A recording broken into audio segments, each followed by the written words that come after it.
সবাই কিন্তু ইমানদার নয়, সবাই কিন্তু মুসলমান নয়। আল্লাহ পাক অন্য কোন ধর্মাবলম্বীর ঘরে পাঠাতে পারতেন, আমার আল্লাহর অফুরন্ত দয়ার করুণা আমাকে আপনাকে আমার আল্লাহ নূর নবী, দয়ার নবী, মায়ার নবী, রাহমাতাল লিল আলামিন আমার রাসূলুল্লাহর উম্মত হওয়ার সুযোগ দান করেছেন। জোরে বলেন না সুবহানাল্লাহ। ও ভাইজানেরা, সোনার মানিক যুবকেরা, আব্বার মায়েরা, সেই শ্রেষ্ঠ নবীর উম্মত হওয়ার সুযোগ দান করার মানেই হলো যাতে আমরা সহজে আল্লাহর জান্নাতে যেতে পারি, যাতে আমরা সহজে জাহান্নামের আগুন থেকে বাঁচতে পারি। আমার রাসূলুল্লাহ সম্মান আর তাজিমের খাতিরে অন্যান্য নবীর উম্মতির থেকে আমার আপনার সম্মান, মাকাম, মর্যাদাটাকে আমার আল্লাহ অনেক গুণে বাড়িয়ে দিয়েছেন। সেই নবীর উম্মত হওয়ার সুবাদে আমাদের এই জীবনে নবীর সুন্নাত দরকার আছে না নেই? আমরা সবাই মুখে বলি ভালোবাসি, শুধু মুখে ভালোবাসি বললে যদি সুন্নাত আমাল করতে না পারে, নবীর মহব্বত মুখে যদি দাবিদার হয়, ওই মুখের দাবি নিয়ে নাজাত পাওয়া যাবে না। আমাল জিন্দেগিতে সুন্নাত বাস্তবায়ন করা কতটা দরকার এই বিষয়টা একটু ক্লিয়ার করে দেব। আল্লাহ পাক কোরআনুল কারীমে 21 নম্বর পারা, সূরার নাম হলো সূরাতুল আহজাব, 21 নম্বর আয়াত আমার আল্লাহ জানিয়ে দেন, লাকাদ কানা লাকুম ফি রাসূলিল্লাহি উসওয়াতুন হাসানা, আমার হাবিবের মধ্যে রয়েছে তোমাদের জন্য উত্তম আদর্শ। আল্লাহ পাক কোরআনুল কারীমে ওই 21 নম্বর পারা সূরাতুল আহজাব সেম সূরার মধ্যে 6 নম্বর আয়াতের মধ্যে আল্লাহ জানিয়ে দেন, আন-নাবিয়্যু আওলা বিল মুমিনিনা মিন আনফুসিহিম, আমার রাসূল মুমিন বান্দা বান্দীদের কাছে তাদের নিজেদের থেকে অধিক ঘনিষ্ঠ। যিনি মুমিন বলে দাবি করবেন, যিনি শ্রেষ্ঠ নবীর উম্মতের দাবিদার হবেন, তার অন্তরে, তার হৃদয়ে, তার কলিজার ভিতরে সব থেকে দুনিয়ায় যা কিছু তার নিজের মনে হয় সব থেকে আমার নবীকে বেশি ভালোবাসতে হবে। যেমন ভালোবাসতে হবে তেমনি ইত্তেবা করতে হবে, যেমন ভালোবাসতে হবে তেমনি রাসূলুল্লাহর আদর্শে আদর্শিত হতে হবে, যেমন ভালোবাসতে হবে তেমনি আমার রাসূলুল্লাহর কথা মতো জীবন যাপন করতে হবে। নচেত যদি আপনি সুন্নাতগুলো বাদ দেন, আপনার জীবনের কর্মজীবনে যদি নবীর আদর্শ না থাকে, পোশাকে লেবাসে যদি নবীর আদর্শ না থাকে, আখলাক চরিত্রে যদি নবীর আদর্শ না থাকে, ব্যবসা বিজনেসে নবীর আদর্শ না থাকে, আমার নবীর কথা মতো জীবন যাপন যদি না করেন, আপনি মুখের দাবি দিয়ে নাজাত পেতে পারবেন না। মনে রাখবেন, ভালো আমরা সবাই বাসি, প্রকৃত ভালোবাসার অর্থ হলো যেমন মুখে দাবি করা তেমনি অন্তরে নবীর ভালোবাসা জায়গা দেওয়ার পাশাপাশি আমার রাসূলুল্লাহর সুন্নাতগুলোকে আমল করা। এই বিষয়টা ক্লিয়ার হয়ে যাবে। চলুন একটু দৃষ্টান্ত তুলে ধরি। আল্লাহ দয়াময় আমার আপনার নবী, দয়ার নবী, মায়ার নবীকে এই রবিউল আউয়াল মাসের 12 তারিখে সুবহে সাদেকের সময় 570 খ্রিস্টাব্দে সোমবারের দিনে আমার আল্লাহ রহমত স্বরূপ করে রহমাতাল লিল আলামিন করে প্রেরণ করেছেন। জোরে বলুন সুবহানাল্লাহ। আল্লাহ নবীর কপাল, আমার রাসূলুল্লাহ তকদিরটা এমন, মায়ের গর্ভে মাত্র 6 মাস মায়ের গর্ভে থাকা অবস্থায় আমার রাসূলুল্লাহর আব্বাজান তিনি ইন্তেকাল হয়ে গেলেন। মা খানা মার গর্ভে আসলেন, আব্বা খানা হয়ে গেলেন।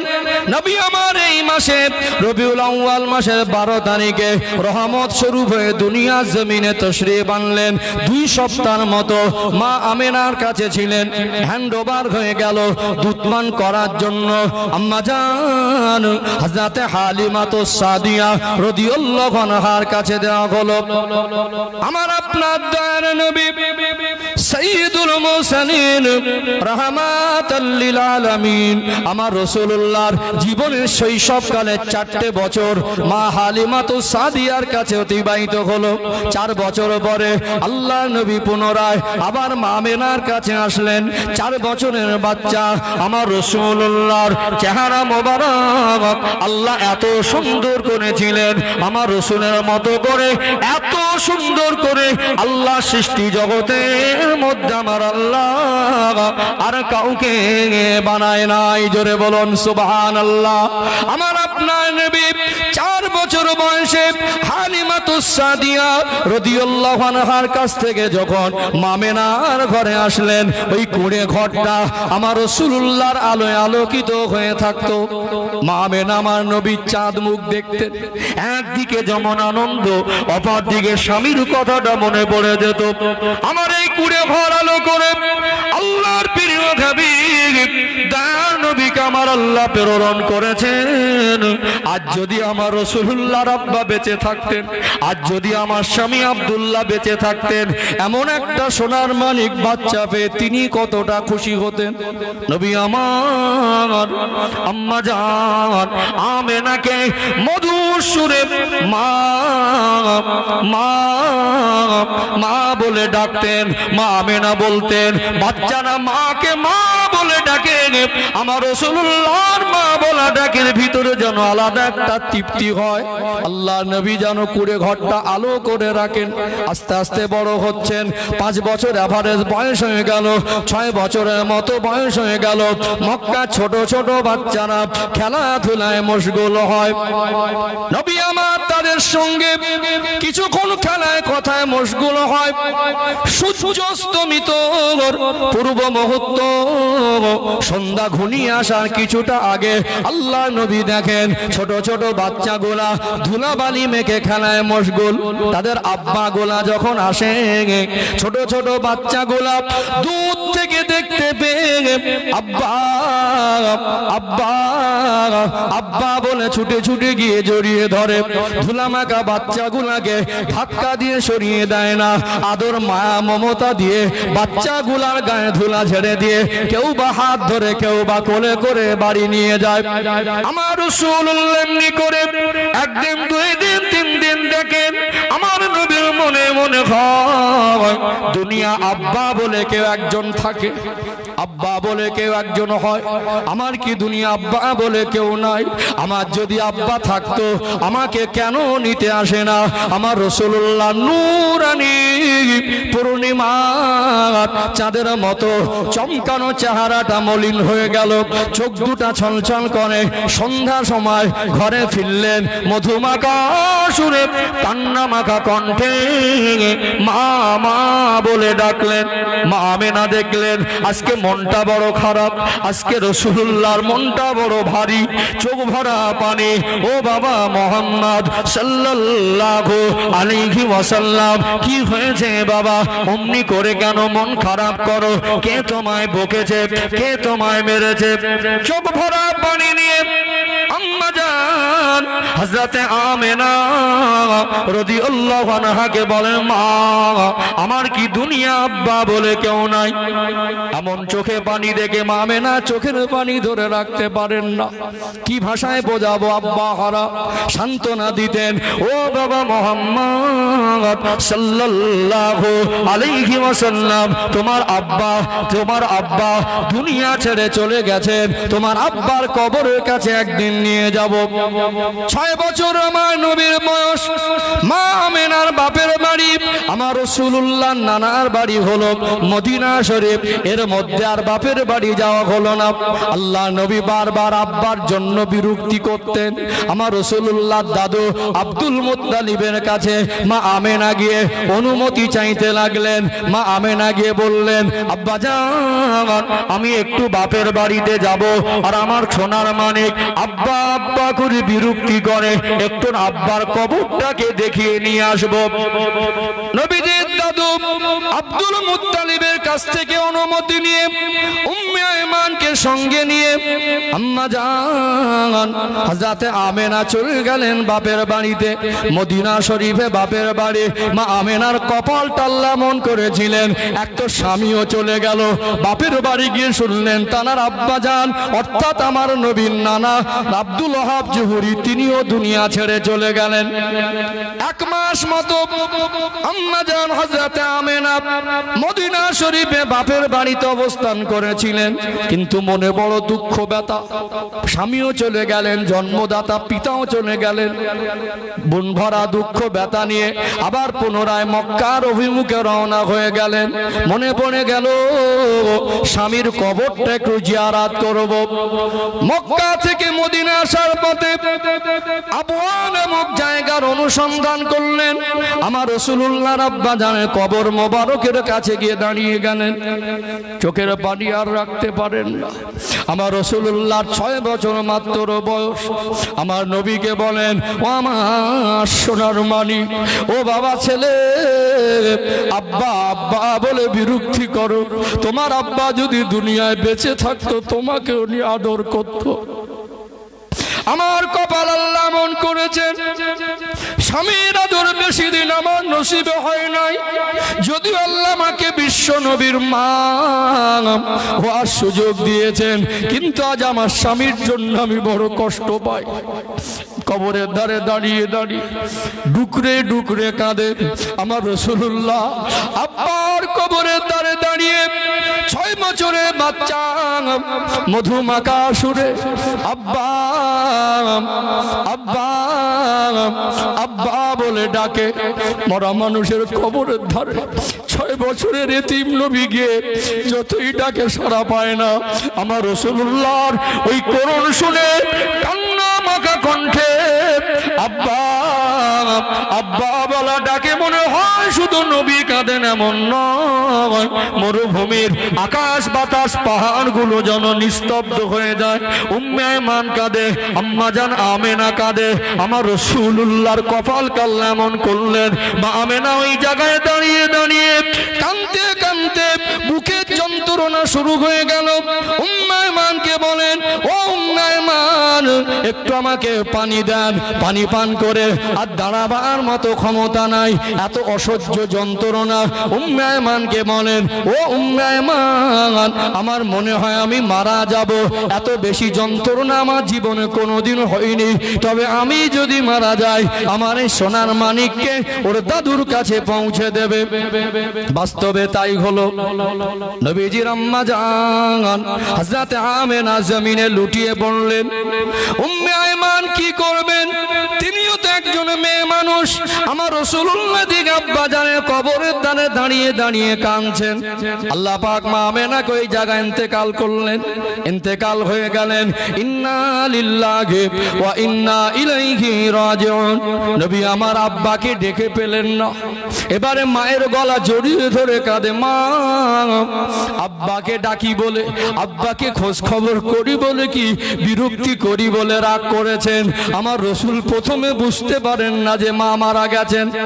উম্মে আইমান হাতটা নিয়ে আম্মা জান আমেনা নাকের কাছে ধরলেন, শ্বাস প্রশ্বাস বন্ধ হয়ে গেল, নিতর দেহটা ঠান্ডা হয়ে আসছে।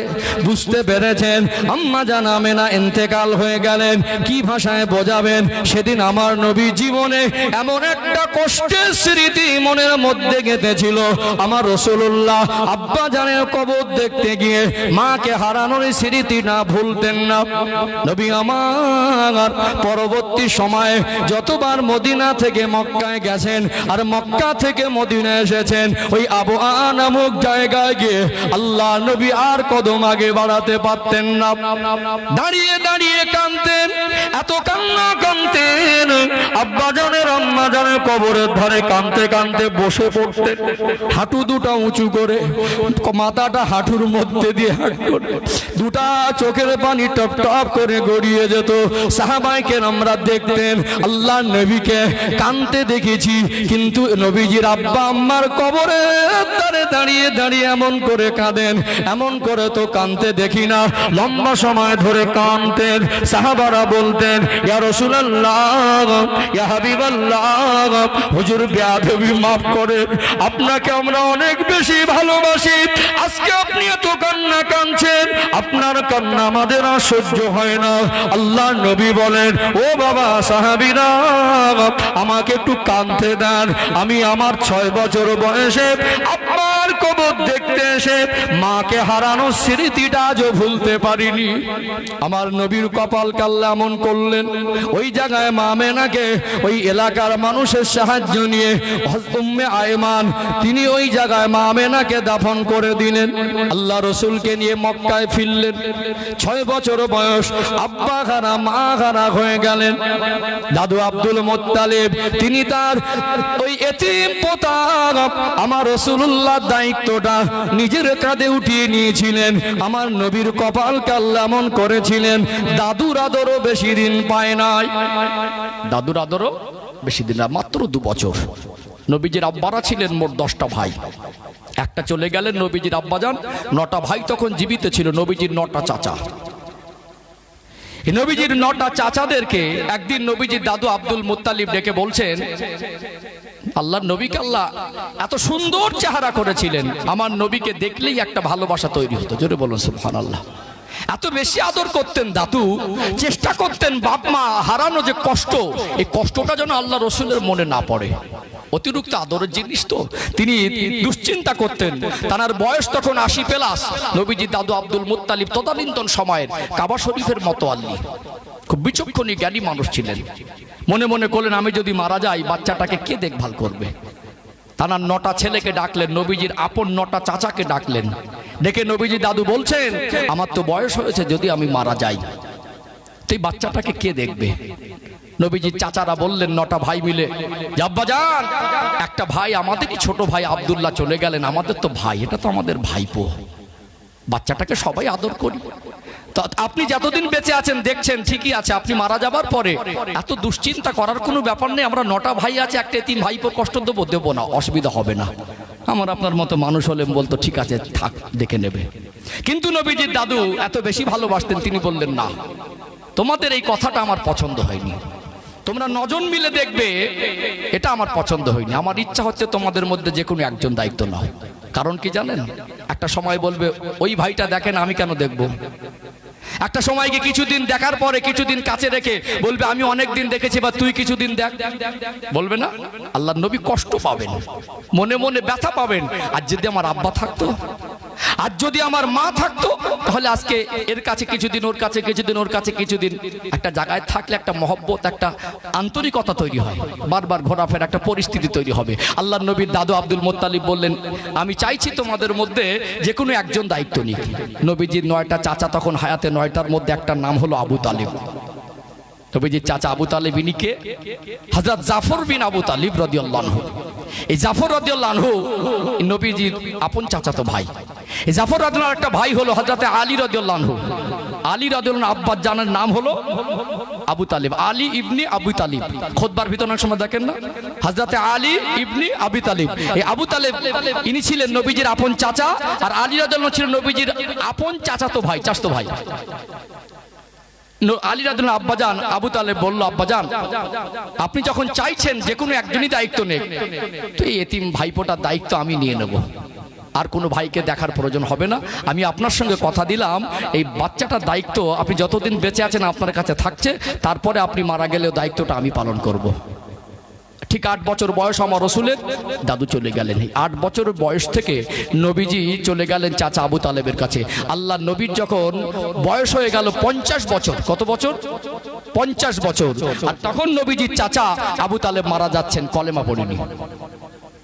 ক বছরের সম্পর্ক? 50 থেকে 8 বাদ দেন, 42 বছরের সম্পর্ক। কি পরিমাণে 42 বছরের সম্পর্ক ভালোবাসা দিয়েছেন শুনলে অবাক হয়ে যাবেন। কিন্তু কলেমা পড়েননি। ভালোবাসার ঘাটতি ছিল না। এই 42 বছরের ভালোবাসার কথা 42 মিনিট 1 ঘন্টাতে শেষ করা যাবে না। জাস্ট কয়েকটা পয়েন্ট তুলে ধরবো। আমি যে বোঝাতে চাইছিলাম, কিছু মানুষের আমাদের সমাজে দেখা যায়, দাড়ি রাখবো না বলবে নবীকে ভালোবাসি, সুদ খাচ্ছে বলছে নবীকে ভালোবাসি, ঘুষ খাচ্ছে বলছে নবীকে ভালোবাসি, মানুষকে ঠকাচ্ছে বলছে নবীকে ভালোবাসি, চিটিংবাজি করছে বললে নবীকে ভালোবাসি। আদব বলে কিছু নেই, মানুষকে মানুষ করে মনে করেন, অহংকার করছে বলছে নবীকে ভালোবাসি। কথায় সুন্নাত নেই, লেবাসে সুন্নাত নেই, ছাটকাটে সুন্নাত নেই, খাওয়ায় সুন্নাত নেই, হারাম হালালের বাদ বিচার নেই, সেও বলছে নবীকে ভালোবাসি। তাহলে আপনি জীবনটাকে পরিবর্তন করবেন না, আর শুধু ভালোবাসি বলে জীবন পার করে দিতে তো নাজাত হবে না। নবীজির চাচা তো 42 বছর ধরে আমার রসুলকে ভালোবাসা দিয়েছেন, কিন্তু তার সঙ্গে আমাদের একটা বড় পার্থক্য, তিনি ঈমান আনেননি। কিন্তু তিনি যে ভালোবেসেছেন, ওই ভালোবাসার দাবি দিয়ে কি জান্নাতে যেতে পারবেন?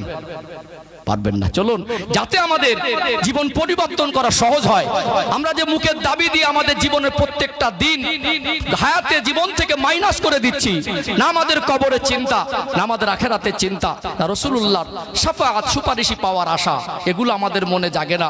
আমরা শুধু মনে করি যে আমরা শুধু ভালোবাসি বললেই পার হয়ে যাব। না, জীবনে যে বাস্তবতা এটাই, জীবনে যে পরিবর্তন দরকার, প্রকৃতি ইসলামের মধ্যে প্রবেশ করা দরকার, আল্লাহ রেজামন্দি হাসিল দরকার, নবীর মহব্বত প্রকৃত পক্ষে দরকার, এটা সমাজকে আমি বোঝাতে চাইছি। আমার ভাষা বুঝতে পারছেন? চলুন, এই যে 42 বছরের সম্পর্ক কি ছিল, লম্বা একটা সময়, 42 বছর ইতিহাস, অন্তত তার এই 42 বছরের ইতিহাসে আল্লাহর নবীর সঙ্গে 42 বছরে ঘটে যাওয়া কয়েকটা ঘটনা তুলে ধরি, কি পরিমাণে ভালোবাসতেন, তাহলে বুঝে যাবেন। আর এখান থেকে এইটুকু পরিষ্কার হবে যে শুধু ভালোবাসলেই জান্নাত হয় না, নবীর কথা মতো চলতে হয়, নবীর ইত্তেবা করতে হয়, নবীর সুন্নাত মানতে হয়, নবীর কথাগুলো মেনে চললেই জান্নাত হয়। কথা না মেনে যতই ভালোবাসি, জান্নাত সহজ হতে পারে না। তবে হ্যাঁ, আল্লাহ আমাদের যদি যারা ঈমান নিয়ে আমরা যেতে পারি, আল্লাহ একদিন না একদিন আমাদের জান্নাত দেবেন, একদিন না একদিন দেবেন। কিন্তু তার সাথে সাথে এই জীবন ক্ষণস্থায়ী, আজ আছে তো কাল নেই। 2 दिन का मेहमान खाना, रब जब बुलाएगा सब कुछ छोड़ के जाना पड़ेगा।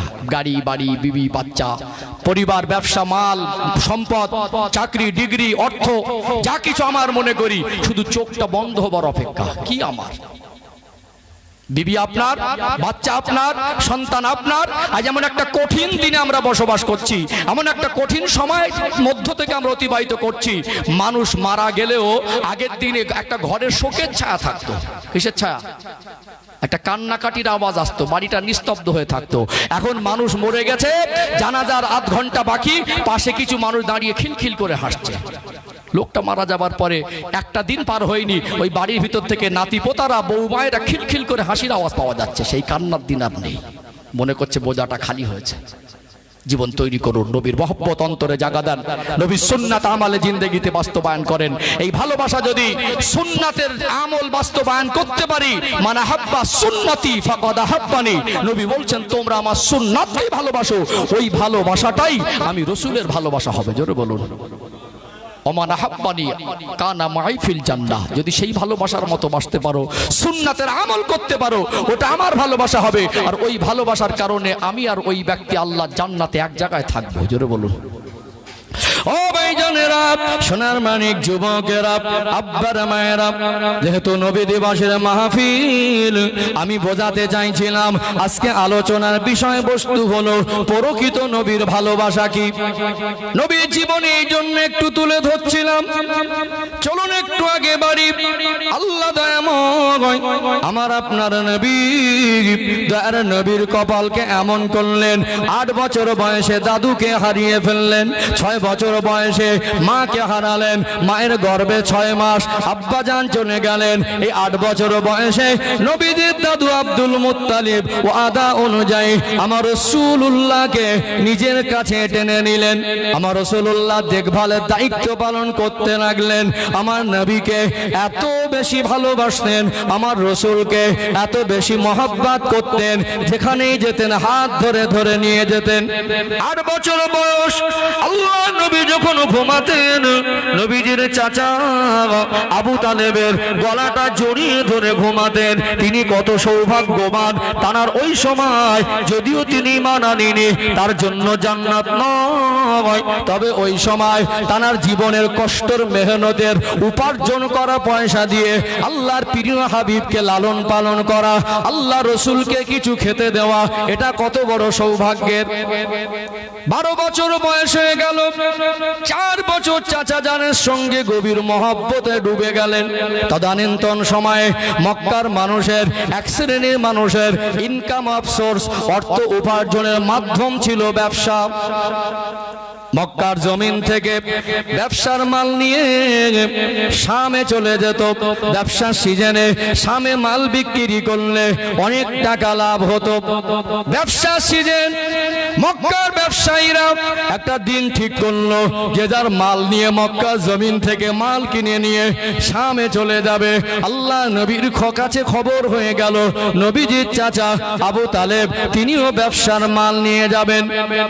আল্লাহর নবী এই কথা শোনার পরে নবী আমার চাচা আবু তালেবকে বলতে লাগলেন, চাচা যান, ও চাচা যান, আমি আপনাকে অনেক বেশি ভালোবাসি, আপনাকে ছাড়া আমি থাকতে পারবো না, আপনাকে ছাড়া আমি ঘুমাতে পারবো না, আপনাকে ছাড়া আমার কিছু ভালো লাগে না। আমি শুনেছি আপনি মাল বিক্রি করতে ব্যবসার মাল নিয়ে শামে চলে যাবেন, চাচা যান, আপনি কি আমায় নিয়ে যাবেন না? আল্লাহ নবী হুজুর আমার এই কথা বলার পরে চেহারাটা মলিন হয়ে গেল, আল্লাহ নবীর মনটা খারাপ হয়ে গেল। মনে মনে করতে লাগলেন, হয়তো চাচা যান চলে যাবেন কিছু দিনের জন্য, আমাকে নিয়ে যাবেন না। আমার আপনার নবীর ওই মলিন চেহারা দেখে আবু তালেব এত বেশি ভালোবাসতো, থাকতে পারেন না। আমার নবীকে সান্ত্বনা দিয়ে বলেছিলেন, ও ভাতিজা মোহাম্মদ সাল্লাল্লাহু আলাইহি ওয়াসাল্লাম, মন খারাপ করো না, তুমি যেমন আমায় ভালোবাসো আর আমিও তেমনি তোমায় ভালোবাসি। তুমি যেমন আমায় ছেড়ে থাকতে পারবে না, আমিও তো তোমায় ছেড়ে থাকতে পারবো না। আমি কথা দিলাম আমি তোমাকে সাথে করে নিয়ে যাব। কথা বলা আর বাস্তবটা এক না, কোথাও নিয়ে যাব বলা আর নিয়ে যাওয়াটা এক না। একটু ক্লিয়ার করি বিষয়টা, আরো সহজ হয়ে যাবে বুঝতে, যে ভালোবাসাটা কি পরিমাণে ভালোবাসতেন, ওই ভালোবাসাও নাজাত দিতে পারবে না। নবীর কথা মতো জীবন যাপন করিনি তাই। তো শাম যেটা ভৌগোলিক ম্যাপের অবস্থান, আমার রাসূলুল্লাহর সিরাতের কিতাবে যে শামের কথা উল্লেখ হয়েছে, আজকে সেই শামের এরিয়াটা কয়েকটা ছোট ছোট রাষ্ট্রের টুকরো টুকরো হয়ে গেছে। যেটা প্যালেস্তাইন, যেটা ইসরায়েল, যেটা সিরিয়া, এই সমস্ত যে এরিয়া, এগুলো সব শামের এরিয়া ছিল। তো কোথায় মক্কা শরীফ, কোথায় সেই মক্কার শহর, আর কোথায় সেই শাম? আজকে যেখানে প্যালেস্তাইন, মসজিদ আকসা, বাইতুল মাকদিস, যেখানে সিরিয়া, যেখানে আপনার ওই ইসরায়েল, এই সমস্ত এরিয়া সব তখন সব শামের এরিয়া পড়ছে। বড় একটা এরিয়া ছিল, তখন তো এত টুকরো টুকরো ভাগ হয়নি। তো এখানে যাওয়াটা কিরকম, ব্যবসার মাল আমাল নিয়ে যেতেন। বড় বড় ব্যবসায়ীর আন্ডারে কারোর 20টা 30টা করে উট থাকতো, উটের পিঠে মাল বোঝাই। রক্ষণাবেক্ষণের জন্য একজন কেউ দায়িত্ব নিতেন, সঙ্গে 2-4 জন করে নিতেন দেখভালের জন্য। মরুভূমির পথ অতিক্রম করা তখনকার দিন অত্যন্ত কঠিন ছিল। কোথায় রাত হয়, কোথায় দুপুর হয়, কোথায় সকাল হয়, এইটুকুর কোনো নিশ্চয়তা ছিল না। যেতে যেতে যেতে যেতে ফাঁকা ময়দান, মরুভূমি আর পাহাড়, সন্ধ্যা হয়ে গেল তো ওখানেই তাঁবু। আবার পরের দিন সকালে রওনা হবেন, রান্না করে কিছু খাবার দাবার করলেন। রাস্তায় যেতে যেতে যেতে যেতে প্রচন্ড গরম, আমাদের মতো চতুর্দিকে এই রকম পরিবেশে গাছপালা ছায়া। মক্কা মদিনা যারা সফর করেছেন, বলুন তো তার চিত্রটা কিছুটা ভিন্ন না? এখনো দেখছেন, যদি আগের থেকে অনেকটা পরিবর্তন। তো সেই সময় কোথাও একটু দুপুরবেলা প্রচন্ড রোদ, একটু ছায়া খুঁজতেন। পথের মধ্যে কোথাও একটু পানির কূপের অনুসন্ধান করতেন। এত নদী নালা পুকুর পুষ্করিত মক্কা মদিনা, ওই সমস্ত এরিয়াতে শুধু মরুভূমির পাহাড় এরকম ভাবে দেখা যায় না। আমাদের এখানকার পাটভূমি, ওখানকার পরিস্থিতি দুটো সম্পূর্ণ ভিন্ন। তো সেই পরিস্থিতিতে মাঝে মাঝে কি হতো, দেখা যেত যে মরুভূমিতে একটা লোহ হাওয়া বইতো। লোহ হাওয়া মানে মরুভূমির বালু আর গরম হাওয়া মিশ্রিত হয়ে, বালু মিশ্রিত হাওয়া যখন অতিরিক্ত বেগে আসতো, মরুর জাহাজ, উট, এই প্রাণীটাও চলতে চলতে থেমে গিয়ে বালুর মধ্যে মাথা গুঁজে দিয়ে বসে পড়তো। আজকে দিনে আমাদের বাচ্চাদেরকে কোথাও আমরা নিয়ে গেলে আজকে দিনে সফরটা অনেকটা সহজ হয়ে গেছে। এসি বাসে, ভাড়া করা পার্সোনাল কারে, নিজের ব্যক্তিগত কোনো গাড়িতে, অথবা অল্প সময়ের মধ্যে দূর দূরান্তে আমরা মানে বিমান যোগে যাতায়াত করি না? একটা ছোট বাচ্চা জেদ ধরলে নিয়ে যাওয়া যাবে। কিন্তু তখনকার দিনে ছোট বাচ্চাকে নিয়ে যাওয়াটা মুখে বলার কাজে বাস্তবায়ন করা সমান ছিল না। তো নবীজির চাচা আবু তালেব বলেছিল আমি তোমাকে নিয়ে যাব। বিশ্বাস করুন, আমাদের মতো মানুষ যদি এরকম ব্যবসার মাল নিয়ে বের হতে যায়, আর আমাদের ছোট বাচ্চা 12 বছর বয়স যদি জেদ ধরে, জেদ ধরার একটা জায়গা থাকে, আমরা কোনোদিন প্রশ্রয় দিতাম না, থাকো তোমার জেদ তুমি রাখো। যতই বেশি কান্নাকাটি করতো, যতই বেশি কাঁদুক না কেন, আমার আপনার মতো মানুষ হলে নিয়ে যেতে রাজি হতাম না। কি রাজি হতাম? এই সফরটা তো সহজ না, আর যাচ্ছি তো একটা কাজে, কোথায় দুপুর হবে, কোথায় সন্ধ্যা হবে, কোথায় রাত হবে, কখনো মরুভূমির লোহ হাওয়া, এটা কঠিন। আমরা এখানে যখন প্রচন্ড গরম হয়, আমাদের তাপমাত্রা 37, 38, 40 ডিগ্রি সেলসিয়াস যখন হয়, তাই আমরা মানে অস্থির হয়ে উঠি, মনে হয় যেন দম যায় যায় অবস্থা। 10 মিনিট কারেন্ট চলে গেলে অস্থির হয়ে যায়। এখানকার টেম্পারেচার মক্কা মদিনার টেম্পারেচার এক না। হাজী সাহেব যারা আছেন দেখেছেন, ওখানে টেম্পারেচার এত উত্তপ্ত পরিবেশ, মাঝে মাঝে এত উত্তপ্ত গরম, মানে 40, 45, 46, 47 ডিগ্রি পর্যন্ত মাঝে মাঝে হয়ে যায়। কি গরম! আমাদের এখানে যখন হয় মানে রৌদ্র হয়, কখনো হয়তো আপনি বা খালি পায়ে চলতে পারবেন। মক্কা মদিনায় গিয়ে আমি দেখেছি, প্রচন্ড দুপুরে জোহরের নামাজের সময় আপনি যাবেন, খালি পায়ে ওই রাস্তার উপর থেকে চলার মতো ক্ষমতা আমাদের নেই। এত গরম, এত গরম, রাস্তার পিচের রাস্তাটা এত বেশি গরম হয়ে যায়, খালি পায়ে চলার ক্ষমতা আমাদের নেই, দাঁড়াতেই পারবেন না। কারোর যদি জুতো হারিয়ে যায় না, ওই জায়গায় দাঁড়িয়ে থাকতে হয়, কায়দা নেই যাওয়ার। আশেপাশে যদি দোকান না পান তো আপনাকে দাঁড়িয়ে থাকতে হবে। ওখানে কি হয়, কিছু কিছু মানুষ হাজিদের খেদমতে ওরা একটা বিপদ মনে করে কেউ কেউ নিজের ইচ্ছায় 10-20 জোড়া জুতো কিনে নিয়ে এসে এক সময় যারা জুতোর কারণে হারিয়ে গেছে, ফিরতে পারছে না হোটেলে, তাদেরকে দিয়ে যায়। এরকম একটা গরম পরিবেশে বাচ্চাকে নিয়ে যাওয়া মুখের কথা। আল্লাহ নবীকে ভালোবাসতেন, বলেছিলেন বাবা তোমাকে আমি ছেড়ে যাব না, তুমি মন খারাপ করো না, তোমার এই কষ্টমাখা চেহারাটা আমার ভালো লাগে না। ভালোবাসায় খুঁজছিল, ভালোবাসায় খুঁজছিল না। ও ভাইজানেরা, সোনার মানিক যুবকেরা, আব্বারা মায়েরা, যেদিন সফর শুরু হবে, যেদিন কাফেলা রওনা হবে, সকাল হয়ে গেল, আল্লাহ নবীর মনে আনন্দ। আর চাচা জানের সঙ্গী হয়ে যাবেন। আমার নবীর তো 12 বছর বয়স, চাচা জানের সঙ্গী হয়ে গেলে কতটা কষ্ট হবে ওটা বড় নয়, আনন্দটা বেশি হয়। সকালবেলা ভালো পোশাক পরে চাচা জানের পাশে ঘোরাঘুরি করেন। আর ব্যবসায়ী কাফেলার মানুষেরা তারা আল্লাহর কাবা ঘরের কাছ থেকে সফর শুরু করতেন। সেই সময় সমস্ত ব্যবসায়ীরা তাদের মালামাল নিয়ে উটের পিঠগুলো বোঝাই করে সব এক জায়গায় হয়ে গেল, রওনা হবেন। আল্লাহ নবী হুজুর আমার চাচা জানের পাশে পাশে ঘোরেন। কিছু কিছু ব্যবসায়ী বলতে লাগেন, ও আবু তালেব যেখানেই যাও এই ছোট বাচ্চাকে তুমি সাথে নিয়ে যাও, আজকে ব্যবসার মাল নিয়ে আমরা যাচ্ছি, বলো বলো আজকে কি বাচ্চাটাকে নিয়ে যাবে? আল্লাহ নবীর চাচা জান আবু তালেব বললেন, হ্যাঁ আমি সাথে নিয়ে যাব। বললে তোমার মাথা খারাপ হয়েছে, তুমি একজন জ্ঞানী মানুষ, একজন পাক্কা ব্যবসায়ী, বহুবার তুমি শাম শেষে সফর করেছো, ছোট বাচ্চাকে নিয়ে যাবা কোনো যুক্তি আসতে পারে না, নিয়ে যাওয়াটা কোনো বুদ্ধিমানের কাজ হতে পারে না। আল্লাহ নবী বলেন, চাচা জান আপনি জানো আমাকে রেখে যাবেন না। আল্লাহ নবীকে সান্ত্বনা দিয়ে বলেছিলেন, আমি তোমাকে নিয়ে যাব। কাফেলা রওনা হবেন, উটের পিঠে সওয়ার হয়ে গেলেন।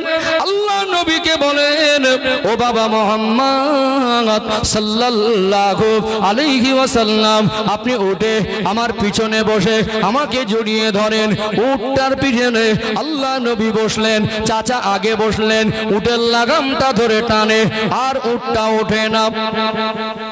রাগম্বিত হয়ে গেল, রাগম্বিত হয়ে উটের লাগামটা ধরে টানাটানি করে যখন ওঠে না, ব্যবসায়ী কাফেলার সাথে সঙ্গীরা বলতে লাগলো, আবু জেহেল আবু বলতে লাগলো, আবু তালেব তুমি তো একটা ভুল করছো, একটা ছোট বাচ্চাকে সফরে নিচ্ছ, আবার এই যাবার সময় বাধা, যাবার সময় এটাকে তারা অশুভ মনে করত। আজও আমাদের সমাজে কিছু খারাপ ধারণা আমাদের মধ্যে আছে, কুসংস্কার, কিছু বাজে ধারণা আমরা এখনো বহন করি। মাঝে মাঝে কিছু শব্দ চয়নে আমাদের পরিবর্তন আনা দরকার। এই ছেলেটার লক্ষণ ভালো, এই মেয়েটা বা বৌমাটা লক্ষ্মী বলে না, এটা ভারতবর্ষ, ভারতবর্ষের ঐতিহ্য।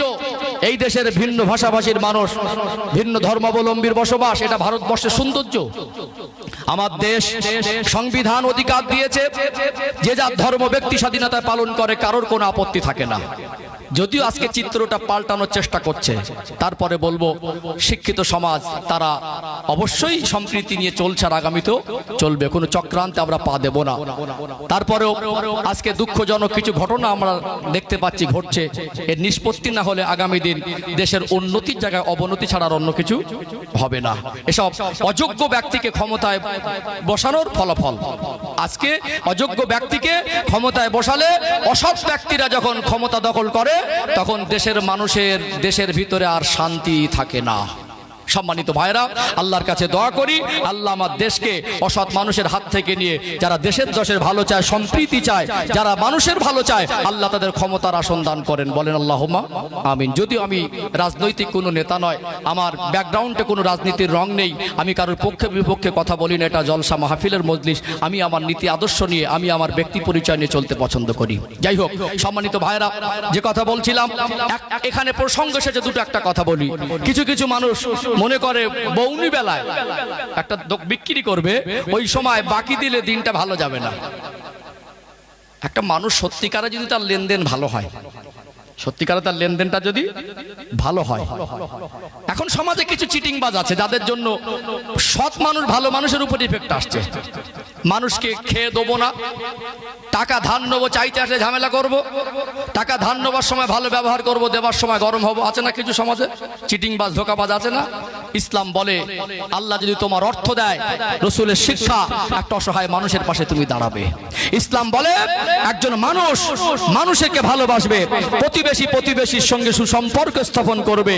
যারা প্রতিবেশীর সঙ্গে সুসম্পর্ক রাখে না, আত্মীয়তার সম্পর্ক ছিন্নকারী, আল্লাহ জান্নাতে যাবে না। কখনো আমাদের একে অপরের লেনদেন করতে হয়, কিন্তু শরিয়াত বলছে যখনই কোনো লেনদেন করবে সেটা লিখিত আকারে রাখো। আমরা তো পণ্ডিত, ইসলামের অনুসরণ করি না, নিজেরা বুঝতে চাই।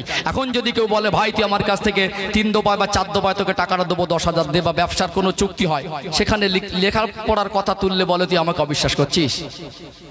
কিন্তু না, ইসলাম বলছে লেখাপড়া করো। উপকার কি হবে? আপনি একজন ব্যবসায়ী মানুষ, 3 কিস্তি 4 কিস্তিতে লেনদেন করছেন, যদি লেখাপড়া থাকে সন্দেহের জায়গা তৈরি হবে না। খুব ভালোবাসার মানুষ, বিশ্বাসের জায়গা, আস্থার জায়গা, সামান্য একটু ভুল বোঝাবুঝির কারণে ধ্বংস হয়ে যায়। 3 বাদ দিলাম না 4 বাদ দিলাম, কনফিউজ হয়ে যান। এই জন্য শরিয়াত ইসলাম বলেছে লেনদেনের ক্ষেত্রে লেখাপড়া করবে। কেউ যদি লেখাপড়া করে তার সব হবে, আর লেখাপড়াকে কেউ যদি বিরোধী করে সে ইসলামের একটা হুকুমের বিরুদ্ধে গেল। এগুলো আমাদের জানা দরকার আছে না? নেই? আছে না? কাউকে যদি টাকা পয়সা লেনদেন করেন, লেখাপড়া করবেন, এটা আমল করবেন, সুন্নাত হবে। এই লেখাপড়ার আমল ছেড়ে দিয়েছি বলে আমাদের ভিতরে লেনদেনকে কেন্দ্র করে অনেক রকম অশান্তি, অনেক রকম পবিত্র সম্পর্ক ছিন্ন হয়ে যায়, আত্মীয়তা সম্পর্ক নষ্ট হয়ে যায়। আল্লাহ আমাদের ইসলামের শরিয়াতের আইন কানুন মেনে চলার তৌফিক দান করেন, বলেন আল্লাহুম্মা আমিন। তাহলে সত্যিকার একজন সৎ মানুষকে আপনি সহযোগিতা করছেন, সহযোগিতা করলে তো আল্লাহ খুশি হয়। আপনি কাউকে উপকার করলে তো আল্লাহ আপনাকে বেশি বরকত দেওয়ার কথা। অথচ বলে ভাই এখন বউনি হয়নি, মাথার ধারে ঘাস ঘাস করে নি, সরে যা, একটু পরে আসবি, বলে না?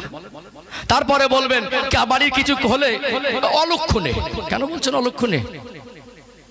মানুষের কাউকে দেখে কিছু হলে অলক্ষণে, এ লক্ষ্মী ও লক্ষণ, রাম সীতা রাবণ লক্ষণ লক্ষ্মী, হিন্দু ভাইদের দেবতাদের নাম। আমরা মিলেমিশে আছি, থাকবো, আমাদের একসঙ্গে বসবাস। তারা দুর্গা পূজা করবে, আমাদের অসুবিধা হবে না। আমরা নবী দিবস করছি, তাদের অসুবিধা হয় না। কথা ঠিক না বেঠিক? অর্থাৎ এখানে মিলেমিশে আছি, থাকবো, তাদের দেবতার নাম তারা জপুক, সেটা তাদের পার্সোনাল ম্যাটার, পার্সোনাল ব্যাপার। আমরা আমাদের আল্লাহ রসুলের আদর্শ নিয়ে হুকুম মেনে চলবে, এটা আমাদের পার্সোনাল ব্যাপার। ধর্ম ব্যক্তি স্বাধীনতা, আমার পার্সোনাল একান্ত নিজের ব্যাপার, কোন ধর্ম মেনে চলবো। অতএব এখানে যে আপনি আমাদের ভারতবর্ষের যে কালচারে বললেন আমার মেয়েটা লক্ষ্মী মেয়ে, কেন বলছেন? আপনি বলুন না, মেয়েটা আসার পরে আল্লাহ সংসারে বরকত দিয়েছে, আমার ছেলেটা ভালো ছেলে, বলুন না আল্লাহ ছেলেটাকে আসার পরে বরকত দিয়েছেন, বলতে পারেন। কিন্তু আমরা ঘুরিয়ে কিছু কিছু শব্দ বলি, কিছু হলে আমরা বলি ওর জন্য হয়েছে। কার জন্য? অলক্ষণে। ও আসার পর থেকে বরকত চলে গেছে। বরকত দেবার মালিককে? হালাল পন্থায় ব্যবসা করবেন, আল্লাহর কাছে চাইবেন, আল্লাহ বরকত দেবে। কি দেবে?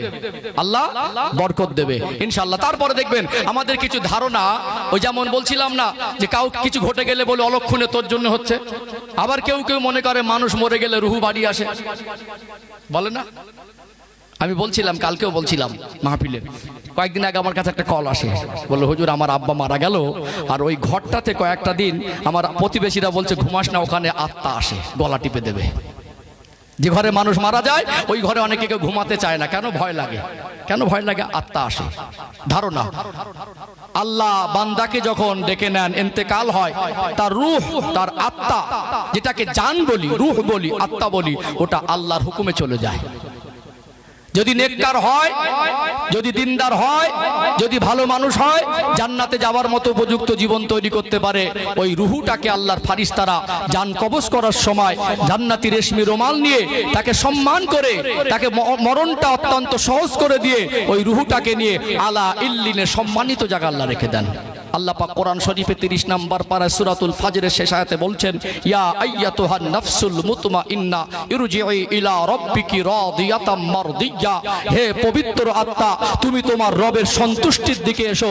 আল্লাহ রাসূল বলেন, একটা পাত্রে যখন পানি থাকে, পানিটা যখন পানির পাত্রটা উল্টে দেওয়া হয়, পানিগুলো পড়ে গিয়ে শেষ পানির কাতরাটা একেবারে আস্তে আস্তে আস্তে আস্তে ওই পাত্র থেকে আলাদা হয়। শেষ কাতরাটা, শেষ ঠোপাটা আস্তে আস্তে আলাদা হয়। যত আস্তে আস্তে একটা পাত্রের পানি পাত্র উল্টে দিলে আস্তে আস্তে পাত্র আর পানিটা আলাদা হয়। মোমেন বান্দা, নেককার বান্দার রুহুটাকে আল্লাহ পাক ওই রকম আস্তে আস্তে শরীর থেকে আলাদা করে দেন। জোরে বলুন সুবহানাল্লাহ। ওই রুহুটাকে যখন জান্নাতি রেশমি রুমালে করে নিয়ে আলা ইল্লিনের দিকে নিয়ে যাওয়া হয়, ওই রুহুর খুশবুতে আল্লাহর আসমানি ফারিস্তারা বলেন, আজকে এই খুশবু কোথা থেকে আসে? আল্লাহর ফারিস্তারা জবাব দেন, এটা নবীর ভালোবাসার একজন উম্মতের রূহ, এটা একজন নবীর আশেকের উম্মতের রূহ, এটা একজন মোমেন বান্দার রূহ, এটা একজন আল্লাহ প্রেমিকের রূহ, এটা একজন খোদা ভীরু ইসলামের পথে প্রতিষ্ঠিত হওয়া বান্দার রূহ। এই রূহটা থেকে আল্লাহ খুশবু জারি করে দেন। অর্থাৎ আল্লাহর নবী বললেন, যদি নেক হয় তো কবরটাও জান্নাতের টুকরা, আর যদি নাফরমান হয় কবরটা জাহান্নামের টুকরা। রূহটা চলে যায় কোথায়? যদি নাফরমান হয়, যদি জান্নাতের উপযুক্ত জীবন তৈরি করতে না পারে, তার রূহটাকে আল্লাহ সিজ্জিনে কষ্টদায়ক জায়গায় স্থান করে দেন। মানুষ মারা গেলে তার রুহু বাড়ি আসে, মানুষ মারা গেলে এসে রাত্রির বেলা গলা টেপে, এই সমস্ত ধারণা ইমানদার মনের মধ্যে পোষণ করতে পারে না। এ সমস্ত ধারণা মনের মধ্যে রাখা হলো হারাম। কি বললাম? হারাম না? একটা সহজ হিসাব বুঝিয়ে দিয়ে একটু ভালো হবে আপনাদের। এখন যদি মানুষ মারা যাবার পরে ওই মানুষের রুহ এসে কারোর গলা টিপতে পারত, অনেকে দুশ্মনী করে, ঝগড়া করে, কুপিয়ে বা মার্ডার করে দেয় না? হ্যাঁ, তাহলে যে মার্ডার করেছে তার উপর তো রাগটা বেশি। আমার টাকা পয়সা, গাড়ি বাড়ি কষ্ট করে সব করলাম, একটু সুখের জীবনে সবে মনে করেছিলাম সুখ পার করবো, তুই আমাকে মার্ডার করে দিলি। তাহলে গলা টেপার যদি ক্ষমতা থাকতো, ভালো মানুষের ছেলে মেয়ের, বিবি বাচ্চা, নাতি পোতার গলা কেন টিপবে? সে যে মার্ডার করেছে তার গলাটা তো আগে টিপতো নাকি? কি মনে হয় এরকম হয়েছে? দেখেছেন? যদি গলা টেপার ক্ষমতা আল্লাহ রুহুকে দিতেন মরণের পরে, তাহলে যারা মার্ডার করছে এদের তো বেঁচে থাকার কথা নয়, ওই রাত্রিরেই এসে আগে গলা টিপতো। এই জন্য আমাদের এই সমস্ত ধারণাগুলো আমাদের ত্যাগ করা দরকার। সবসময় আল্লাহর উপরে ভরসা করে চলতে হবে, হালাল রুজি উপার্জন করতে হবে। আল্লাহ যদি পরীক্ষা করার জন্য কখনো লসও করে দেন, সবর করতে হবে। আর আল্লাহ যদি লাভও দেন, তাতে শুকরিয়া আদায় করতে হবে। কথা ঠিক না বেঠিক? এটা হচ্ছে ইসলাম। অথচ আমরা কিছু হলে কাউকে দোষ দেই, কিছু হলে কাউকে অলক্ষণে বলে দেই। এগুলো আমাদের একটু সাবধানতা অবলম্বন করা দরকার। আমি অজের লাইন ভুলে যাইনি, বলছিলাম যখন এই উটটা উঠছেন, আল্লাহ নবীকে পিছনে বসিয়ে রেখেছেন, তখন সাথী সঙ্গীরা আবু তালেবকে বললো, দেখো প্রথমত বলেছিলাম বাচ্চাটাকে নিও না, আবার দেখো এই যাওয়ার মুখে বাধা, এটা একটা অশুভ লক্ষণ। তারা বলছে তাদের ভাষায়, তখন তার চিত্ত অনুযায়ী আবু তালেব ক্ষণিকের জন্য একটু কষ্ট আর লজ্জিত হবে না? যে আমার সাথী সঙ্গীর একটা সময় আমাকে এরকম করছে, রাগে বেগম রাগম্বিত হয়ে গিয়ে চাবুকটা নিয়ে উটকে আঘাত করতে লাগলো। আমার নবী হলেন রহমতের নবী। যেই চাচা যান উটটাকে আঘাত করেছে, আল্লাহ নবী থাকতে পারেন, চাচা যান যে উটটাকে আপনি মারছেন, উটটাকে মারবেন না। আল্লাহ নবীকে আল্লাহ শুধু মানুষের নবী করেনি, আল্লাহর মাখলুকের নবী করেছেন। জোরে বলুন, ওমা আরসালনাকা ইল্লা রাহমাতাল লিল আলামিন। আল্লাহ পাক আমার হাবিবকে, সাইয়্যিদুল মুরসালিন, আমার রাসূলকে রাহমাতাল লিল আলামিন করে পাঠিয়েছেন। জোরে বলুন, আমার নবী উটের ভাষাটাও বুঝতেন। জোরে বলবেন না? ও ভাইজানেরা, সোনার মানিক যুবকেরা, আব্বারা মায়েরা, আল্লাহ নবী হুজুর আমার চাচা আবু তালেবকে বলতে লাগলেন, ও চাচা যান, চাচা যান, আপনি উটটাকে অমনি করে মারবেন না, ওটা অবলা জীব। আল্লাহ নবী যেন উটে শোষা বুঝতে পারেন, উটটা যেন আল্লাহ নবীকে তার নিজের ভাষায় বলে, আপনি আল্লাহর প্রিয় হাবিব, আপনি আল্লাহ নবী পিছনে বসবেন, আর আপনার চাচা সামনে বসে থাকবে, আমি ওটা মেনে নিতে পারছি না। আল্লাহ নবী বললেন, চাচা যান একটু আপনি আমাকে সামনে বসান। আল্লাহ নবী জীবনের ব্যতিক্রম ঘটনা তাশরীফ আনার আগে থেকে আমার আল্লাহ মা আমেনাকে উপলব্ধি করিয়েছেন না করায় নাই? আল্লাহ নবীর টোটাল জীবনটা ছিল ব্যতিক্রম। যে মানুষটা আমার রাসূলুল্লাহকে 4 বছর ধরে লালন পালন করছেন, সেই নবীর কথাটা তিনি গুরুত্ব দিলেন যে না, নিশ্চয়ই উটটা উঠছে না, অন্যতম কারণ থাকতে পারে। যেই না আমার নবীকে সামনে বসিয়ে দিয়েছেন, উটটা আর চাবুকে আঘাত করতে হলো না, এমনি উঠে দাঁড়িয়ে চলতে শুরু করে দিল। মক্কার জমিন থেকে রওনা হয়ে গেলেন। লম্বা সফর, প্রায় 15 দিনের অধিক সময় নিত রাস্তায় যেতে যেতে। আল্লাহর নবীকে নিয়ে ওই সফরে আজকে বর্তমান ভৌগোলিক ম্যাপের অবস্থান জর্ডান বলে যে রাষ্ট্র আছে, ওই জর্ডানের উপর থেকে তখন অতিবাহিত করছিলেন। আল্লাহ নবী প্রচন্ড রৌদ্রে ভরা দুপুরে একটু ক্লান্ত বোধ করতে লাগলেন। আমার রাসূলুল্লাহ চাচা আবু তালেবকে বলতে লাগলেন, ও চাচা যান, একটু যদি কোথাও ছায়া পেতাম, একটু যদি আরাম করতে পারতাম, কোথাও যদি একটু কাফেলা থামাতেন।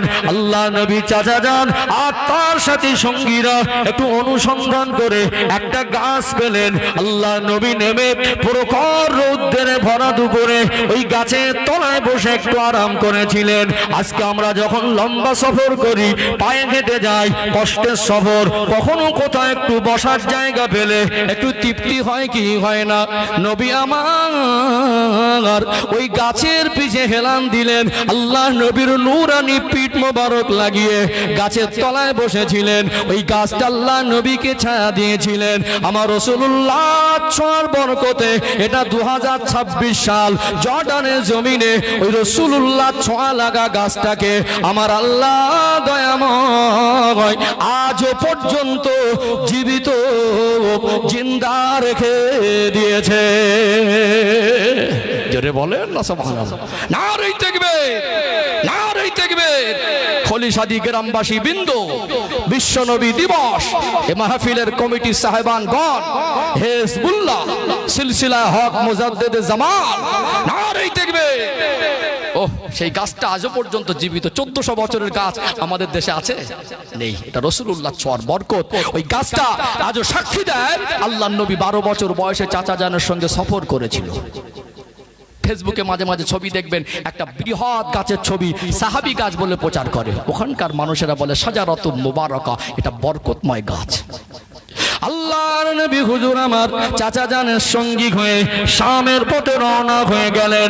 পথের মধ্যে একটা খ্রিস্টান পাদ্রী, আগেকার ধর্মীয় কেতাবের তিনি পণ্ডিত ছিলেন, তাওরাত কেতাব, ইনজিল কেতাবের পণ্ডিত ছিলেন, যার নাম হলো বুহাইরা। আমার রাসূলুল্লাহ চেহারা মোবারক দেখে দূর থেকে চিনতে পেরে গেলেন। আমার আল্লাহ আমার নবীর চেহারা মোবারককে এত বেশি সুন্দর করেছিলেন। আমার রাসূলুল্লাহ যখন মুস্কে হাসতেন, আমার রাসূলুল্লাহ দাঁত মোবারক গুলো মুক্তার দানার মতো জ্বলতো। জোরে বলুন সুবহানাল্লাহ। আমার রাসূলুল্লাহ যখন তিনি ঘেমে যেতেন, ওই ঘামের ফোঁটাগুলো কপাল মোবারকে, পেরেশানি মোবারকে নূরানি এমনি করে নূর চমকাতো, এত বেশি নূরানিয়াত লাগতো। আমার রাসূলুল্লাহ চেহারা মোবারকের ওই ঘামগুলো চেহারার সঙ্গে যেন নূর আর নূর হয়ে যেত। জোরে বলুন সুবহানাল্লাহ। ও ভাইরা বাবাজিরা, ওই বুহাইরা নামক ব্যক্তি দূর থেকে দেখে চিনতে পেরে গেলেন তিনি ছিলেন তাওরাত কিতাবের পণ্ডিত। তিনি পড়েছিলেন আমার রাসূলুল্লাহর ভবিষ্যৎবাণী সম্পর্কে, আমার রাসূলুল্লাহর অবয়ব, আমার রাসূলুল্লাহর চেহারার বর্ণনা, আমার রাসূলুল্লাহর আগমনের ঘটনাটা তার জানা ছিল। আল্লাহ নবীকে দেখে চিনতে পেরে গেলেন, কাফেলাটা থামালেন, আল্লাহ নবীকে ডেকে বললেন, হে পথিক। আমার রাসূলুল্লাহ চাচাকে জিজ্ঞাসা করতে লাগলেন, বলেন বলেন, সত্য কথা বলবেন, এই বাচ্চাটার নাম কি? মুহাম্মদ। তার চাচা আবু তালেব আশ্চর্যজনিত হয়ে অবাক হয়ে গেলেন, এই বাচ্চার নাম মুহাম্মদ, এই মুরব্বী 80 বছর বয়স্ক এই বুহাইরা নামক পাদ্রী কি করে জানে? বলল, আপনি কি করে জানেন? হ্যাঁ আপনি ঠিকই বলেছেন। বললেন, এই বাচ্চার নাম যদি মুহাম্মদ সাল্লাল্লাহু আলাইহি সাল্লাম হয়। এই বাচ্চার মায়ের নাম হলো আমেনা আর আব্বার নাম হলো আব্দুল্লাহ। বলল আপনি ঠিকই বলেছেন। তাহলে বললেন আপনি কি সম্পর্কে চাচা হন? কথাগুলো 100 মিলে যায়। তিনি বললেন আল্লাহর কসম করে বলি এই বাচ্চাটা সাধারণ কোনো বাচ্চা নয়, এই বাচ্চাটাকে আমার আল্লাহ সৃষ্টি জগতের মধ্যে শ্রেষ্ঠ করে আমার আল্লাহ এনাকে তামাম কুল কায়নাতের জন্য রহমত স্বরূপ করে রহমাতাল লিল আলামিন করে প্রেরণ করেছেন। ওই সময় বলেছিলেন এ বিশ্ব নবীর চাচা আবু তালেব, খবরদার আপনি শামে নিয়ে যাবেন না। আমি আল্লাহর কসম করে আপনাকে বলি শামে ইহুদিরা যদি বুঝতে পেরে যায় ওরা অপেক্ষায় আছে এই বাচ্চার আগমনের ভবিষ্যৎবাণী তারা জানে। এই বাচ্চাটাকে যদি শামে নিয়ে যান, এই বাচ্চাটা শামে নিয়ে গেলে ইহুদিরা জানতে পারলে এই বাচ্চাটাকে কতল করে দেবে, মেরে দেবে। আল্লাহ নবীর চাচা যান একটু দুশ্চিন্তার মধ্যে পড়ে গেলেন। তিনি ভাবলেন আমি এখন কি করি? বলল আপনারা এখানে কাফেলা থামান, আপনারা এখানে একটু অপেক্ষা করুন। ওই খ্রিস্টান পাদ্রী বুহাইরা নামক ওই ব্যক্তি আমার রাসূলুল্লাহ রসিলায় ওই কাফেলাকে একসাথ খাবিয়ে মেহমানদারি করেছিলেন। জোরে বলুন সুবহানাল্লাহ। এখন বললেন আপনি আপনার এই ভাতিজাকে নিয়ে শামে যেন যাবেন না। তখন কাফেলার সাথী সঙ্গীরা বলল দেখো আবু তালেব, আমরা তোমাকে ভালোবাসি, তার মানে তোমার একার জন্য আমরা তো এতটা মাল নিয়ে এসেছি, শামে যাওয়া থেকে বিরত থাকতে পারি না। প্রথমে বলেছিলাম বাচ্চাটাকে নিয়ে যেও না, এখন তুমি যাবে না থাকবে এটা তোমার ব্যাপার, আমরা কিন্তু শামে যাব। এতটা মাল নিয়ে এসেছি, ফিরে যাওয়া সম্ভব নয়। আল্লাহর নবী চাচা যান চিন্তায় পড়ে গেলেন। তখন ওই আবু তালেবের সাথী সঙ্গীরা মক্কার ব্যবসায়ীরা মনে করছেন বাচ্চাটাকে এনে বিপদে পড়ে গেল। আমার রসুল যেখানে থাকে বিপদ হয় না, ওখানে রহমত হয়। জোরে বলুন, জোরে বলবেন না। চাচা মনে করতে লাগলো তাই তো ক্ষণেকের জন্য আমার তো মুসিবত। বললো ঠিক আছে আমার বাচ্চাটা আমার কাছে ভাইটাল, তোমরা চলে যাও, আমি যাব না। এবারে খ্রিস্টান পাদ্রী বহাইরাকে ডেকে বলছে দেখো এতটা মাল নিয়ে এসেছি, আমার সাথী সঙ্গীরা তো চলে গেছে, আমার মালগুলো ফিরিয়ে নিয়ে যাওয়া তো কঠিন, অন্তত যদি কম দামেও বিক্রি হতো বা আসল টাকাটা যদি উঠে আসতো তাও আমি বাচ্চাটার দিকে তাকিয়ে এগুলো বিক্রি করে ফিরে যেতাম। বহাইরা বলল এই পাশে একটা গ্রাম্য বাজার আছে, আপনি ওখানে নিয়ে যান, দেখুন একবার মালগুলো তুলে। সঙ্গে আছেন আমার রাসূল রাহমাতাল লিল আলামিন। আমার নবী যেখানে থাকে সেখানে আল্লাহ কিয়ামত পর্যন্ত গজব দেন না। জোরে বলুন, কিয়ামত পর্যন্ত মদিনার শহরটা নিরাপদ।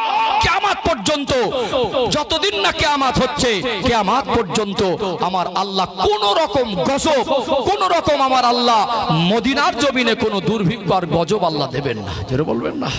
আমার রসুল যেখানে থাকেন আমার রসুলের উপরে অটোমেটিকলি আল্লাহ রহমত নাজিল করেন, রহমতের দরজা উন্মুক্ত করে রেখেছেন। তো আবু তালেব ছিল পাক্কা ব্যবসায়ী। তিনি যখন মাল নিয়ে দাঁড়িয়েছেন ওই এলাকার মানুষ এই মালগুলো মক্কার মাল এরা দেখে বুঝতে পেরেছে। তখন অল্প সময়ের মধ্যে ঘিরে ধরে বলছে যে আবু তালেব, তখন বলছে যে ভাই এই মালগুলো আপনি বিক্রি করবেন কি রকম দামে? অনেক সময় এই ক্রেতা আর বিক্রেতার মধ্যে কথাবার্তা হয়, ভাই মালটা বিক্রি করো, কত দাম? বলো তুই কত হলে নিবি? বল তোমার দাম, তোমার মাল তুমি আগে দাম বলো, বলে না? এরকম কথোপকথন হয়। তো আবু তালেব ছিল পাকা ব্যবসায়ী।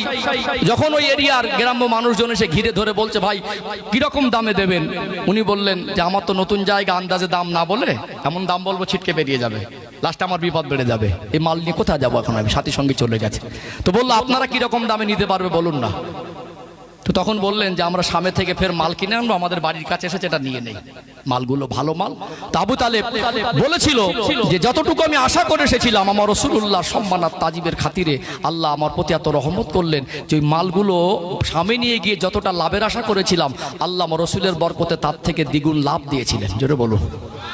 তাহলে যেতেও হলো না, বিক্রি আগে হয়ে গেল, লাভটাও বেশি হলো। কার বরকত? কার বরকত? রাসূলুল্লাহর বরকত।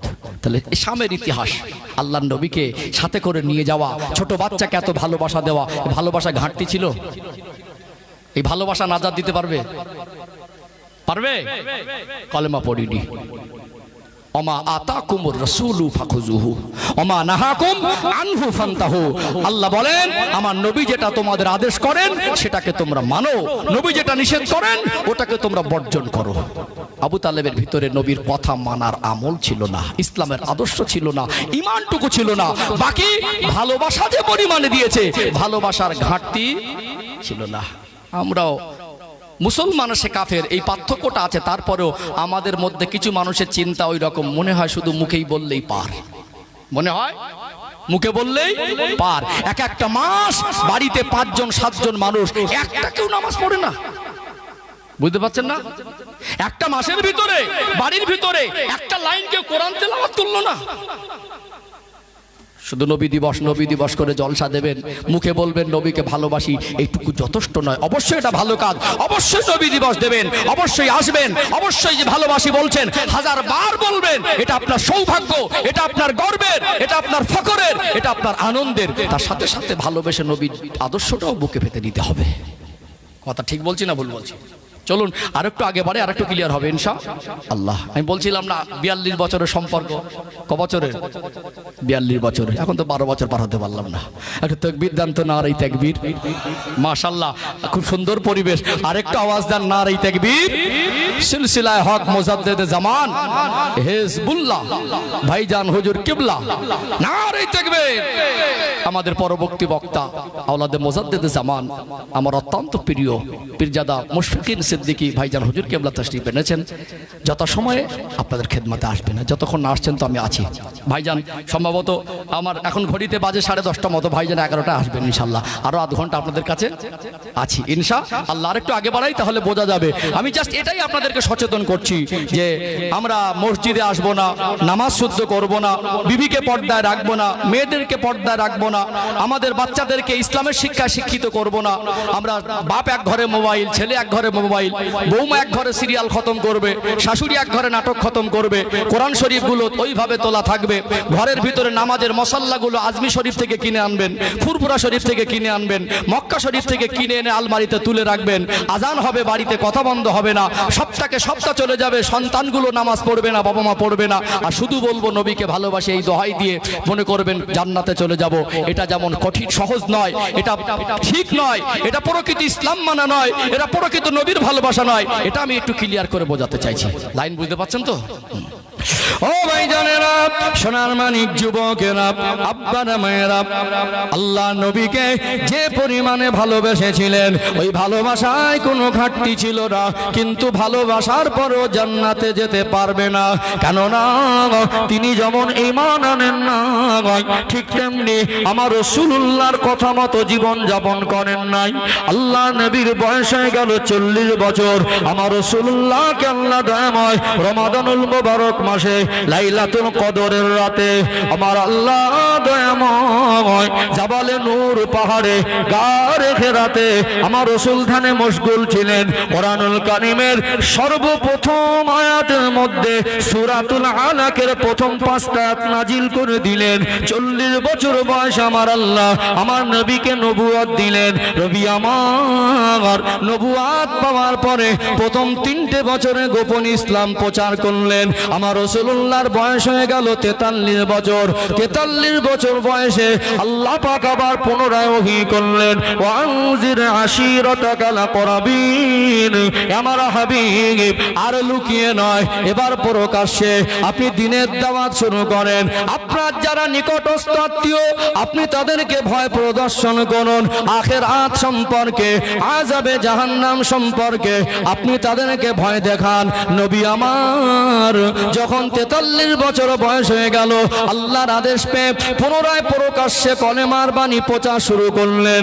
আমার রাসূলুল্লাহর হাতে হাত দিয়ে কিছু সংখ্যক মানুষ আমার নবীর নূরের হাতে হাত দিয়ে ঈমানের কলেমা পড়ে মুসলমান হয়ে গেলেন। জোরে বলুন সুবহানাল্লাহ। কিন্তু মক্কার বড় বড় গোত্রের লিডারেরা আবু জেহেল, আবু লাহাব, উতবা, সাইবা, রাবিয়া, উমাইয়া ইবনে খালব, এরা বড় বড় গোত্রের মসজিদের মাতব্বর আর নেতা এরা বিরোধিতা শুরু করে দিল, আল্লাহ নবীর পিছনে চরম দুশ্মনী শুরু করে দিল। ঘাত প্রতিঘাতকে উপেক্ষা করে নবী আমার দিনের দাওয়াত দিতে শুরু করলেন। দুশ্মনীর মাত্রা বেড়ে গেল। 43 বছর বয়স থেকে 47 বছর পর্যন্ত এই টানা 4টে বছর এত ঘাত প্রতিঘাত আমার রাসূলুল্লাহকে জানে মেরে ফেলার চেষ্টা করা হলো। আবু জেহেল বড় একটা পাথর নিয়ে, সিরাতে মুস্তাফা কিতাবের মধ্যে এসেছে, আবু জেহেল বড় একটা পাথর নিয়ে আমার রাসূলুল্লাহকে জানে মেরে দেবে, আমার রাসূলুল্লাহর মাথাটাকে চূর্ণ বিচূর্ণ করে দেবে। পিছন থেকে আসছেন নবী আমার আল্লাহর কাবা ঘরের সামনে বসা। আবু জেহেল যখন পাথর নিয়ে আমার রাসূলুল্লাহর কাছাকাছি হয়ে গেল, এমন সময় আবু জেহেল ওই জায়গায় আর দাঁড়িয়ে থাকতে পারলেন না। মনে মনে করলেন আর একটু কাছে যাই, পাথরটা ছুঁড়ে দেবো, আমার রাসূলুল্লাহকে জানে মেরে দেবেন। আবু জেহেল দেখতে পায় আমার আল্লাহ আবু জেহেলের চোখে দেখায় একটা হিংস্র উট, এত হিংস্র রূপ ধারণ করে আবু জেহেলের দিকে ছুটে আসছে। ওই উটের আক্রমণটা তিনি এত ভীত সন্ত্রস্ত হয়ে গেলেন, উটের আক্রমণের ভয়ে পাথরটা ফেলে দিয়ে ছুটে চলে গেল।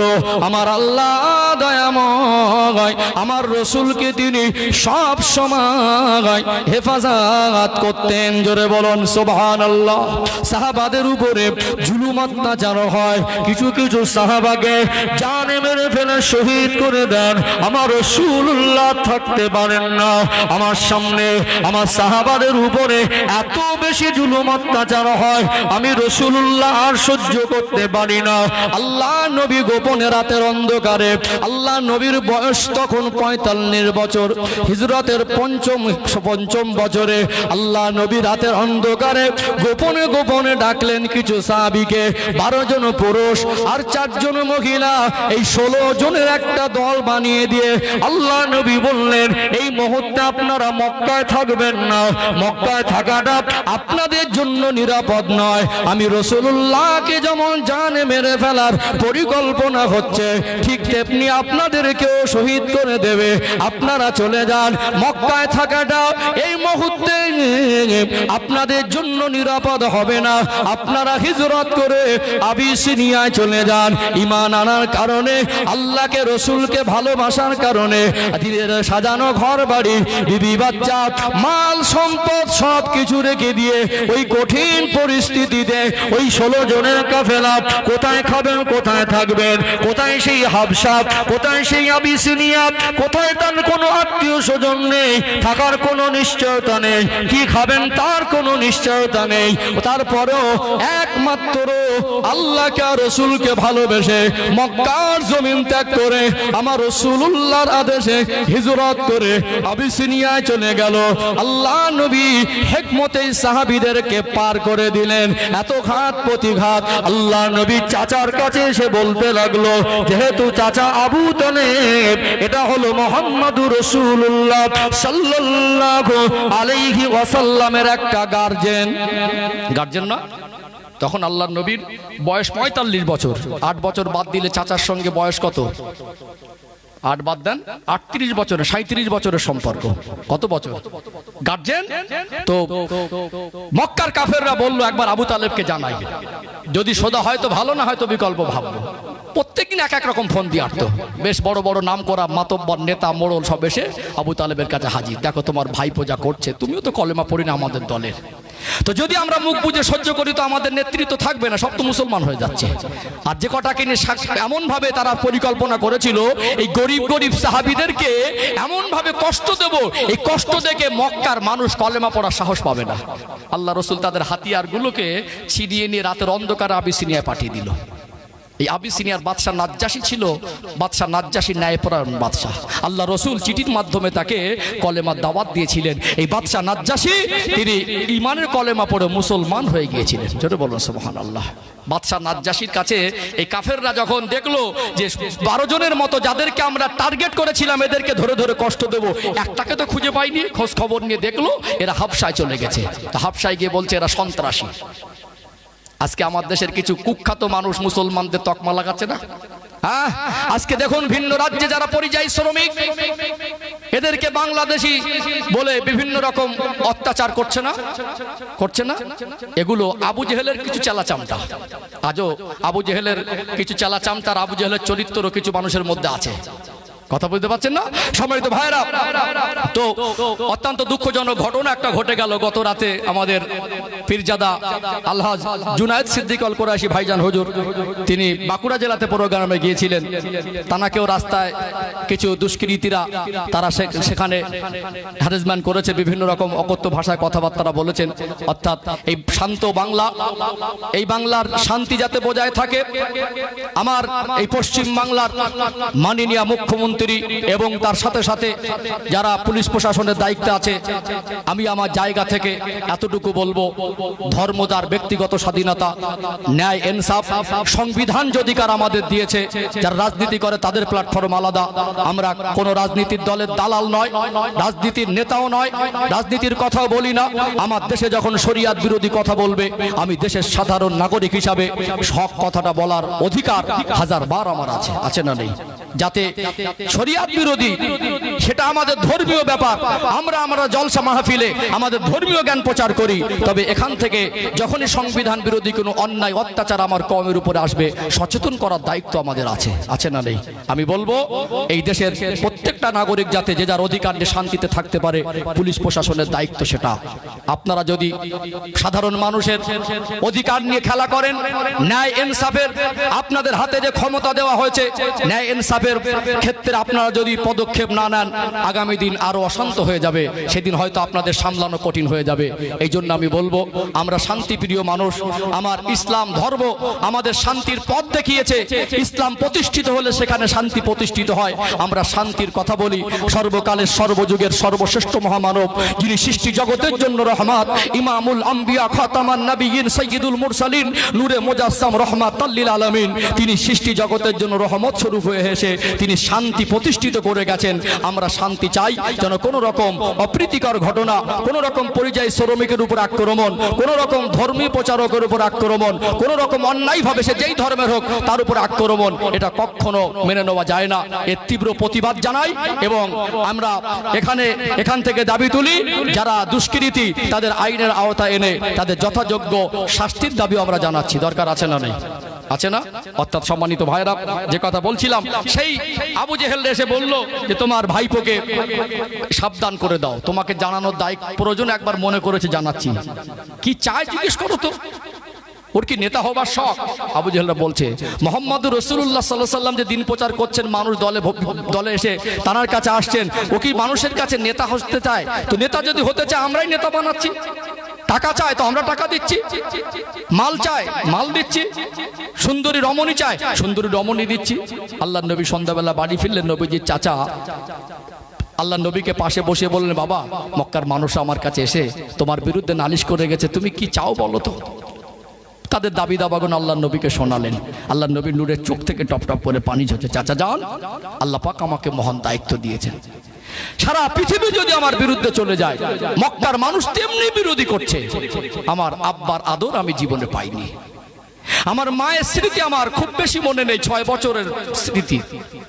আমার দাদু চলে গেলেন, তারপর থেকে আপনি আমার আব্বার মতো। আপনি আমাকে যে ভালোবাসা দিয়েছেন, আমার নিজের সন্তানকে অনেকে এরকম ভালোবাসা দেয় না। আমি যখন যেটা জেদ করেছি, মক্কার মানুষ আমাকে ওই সামনে নিয়ে যাওয়ার জন্য আপনাকে বিদ্রুপ করেছে, আপনি সব কিছু মেনে নিয়েছেন। চাচা যান, আপনি আমার একটা সাহারা, আপনি আমার একটা মাথার উপরে ছায়া, আপনি আমার একটা গার্জেন, আপনি আমার একটা বাবা। চাচা যান, আপনিও যদি চলে যান, আল্লাহর দেওয়া দায়িত্ব থেকে আমি বিরত থাকতে পারবো না। জোরে বলুন, কলেমা আমি প্রচার করব। আল্লাহ নবীর চোখের পানি দেখে সেদিন আবু তালেব বলেছিল যে তোমার ওই চোখের পানিটা আমি সহ্য করতে পারি না, গায়ে এক ফোঁটা রক্ত থাকতে তোমার উপরে আঘাত আসতে দেব না। জোরে বলুন। দেখবেন যতদিন মানুষকে দেবেন, যতদিন ফ্রি খাওয়াবেন, যতদিন টাকা ধার দেবেন, যতদিন আপনার থেকে স্বার্থ পাবে, প্রচুর মানুষকে ধারে বারে পাবেন। যখন একা হয়ে যাবেন, নিঃস্ব হয়ে যাবেন, বিপদে পড়ে যাবেন, তখন মানুষ আর আপনার ধারে বারে খুব একটা আসবে না। বিপদের দিনের বন্ধু, বিপদের সময় সাথী, বিপদের সময় সাহারা হয়ে দাঁড়ানো। যদিও কলেমা পড়িনি, কিন্তু নবীকে সহযোগিতা সাপোর্ট করতে সামান্য জাররা পিছু পা হয়নি। এই এত ভালোবাসা, এত সাপোর্ট করেও জান্নাতে যেতে পারবে না। ও ভাইজানেরা, সোনার মানিক যুবকেরা, আব্বারা মায়েরা, আল্লাহ নবীর বয়স হয়ে গেল 47 বছর। কাফেররা এত রকম ক্লান্ত করে যখন কলেমার বাণী প্রচার বন্ধ করতে পারছে না, দারুন নাদওয়াতে বসে মিটিং করতে লাগলো যে মুসলমান যারা আছে এদেরকে বয়কট করে দিতে হবে, এদেরকে সমাজ থেকে আলাদা করে দিতে হবে। একটা কাগজে কয়েক দফা শর্ত লিখতে লাগলো, যারা মুসলমান হয়ে গেছে, যারা ঈমান এনেছেন, যারা কলেমা পড়েছেন, এদের সঙ্গে আজ থেকে কোনো রকম লেনদেন করব না, ওদের কোনো মাল আমরা কিনবো না, আমাদের কোনো মাল ওদেরকে বিক্রি করব না, ওদের সঙ্গে কোনো রকম কথাবার্তা বলবো না। এই কিছু শর্ত লিখে এই কাগজটা আল্লাহর কাবা ঘরে টাঙিয়ে দিয়েছে। তারা কাবা ঘরকে সামনে রেখে ঠাকুরের নামে শপথ করে, মূর্তির নামে শপথ করে। তারা বলে এই কাগজটাকে ঝুলিয়ে দিয়েছি, যতদিন অক্ষত থাকবে এই অবরোধার এই চিত্র আমরা এইভাবে বাস্তবায়ন করে যাব। আমরা মুসলমানদের সঙ্গে সমস্ত রকম সম্পর্ক ছিন্ন করে দিলাম। আল্লাহ নবী সাহাবাদের নিয়ে চিন্তার মধ্যে পড়ে গেলেন।